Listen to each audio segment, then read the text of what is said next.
ভালোবাসার শান্তির বার্তা নিয়ে জার্মানির বার্লিনে হয়ে গেল rave the planet parade our future is now স্লোগানে আয়োজিত এই টেকনো মিছিলে যোগ দেন হাজারো মানুষ। মুষলধারে বৃষ্টিও তাদের উচ্ছ্বাস দমাতে পারেনি। 2010 সালে মর্মান্তিক দুর্ঘটনার পর বন্ধ হয়ে যাওয়া লাভ প্যারেডের উত্তরসূরি হিসেবেই দেখা হয় এই আয়োজনকে। বার্লিনের রাজপথ যেন পরিণত হয়েছিল এক বিশাল ডান্স ফ্লোরে। মুষলধারে বৃষ্টি উপেক্ষা করে টেকনো মিউজিকের তালে নেচেছেন হাজারো মানুষ, যাদের স্লোগান ছিল আওয়ার ফিউচার ইজ নাও।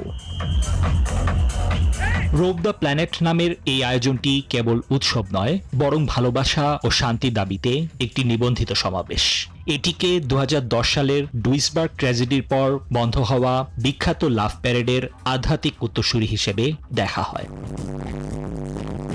সমাবেশকে ঘিরে শহরে নেওয়া হয় ব্যাপক প্রস্তুতি। প্রায় 300 শিল্পী ও 35টি প্যারেড ফ্লোটের অংশগ্রহণে পুরো আয়োজন নির্বিঘ্ন করতে মোতায়েন ছিল কয়েকশো পুলিশ।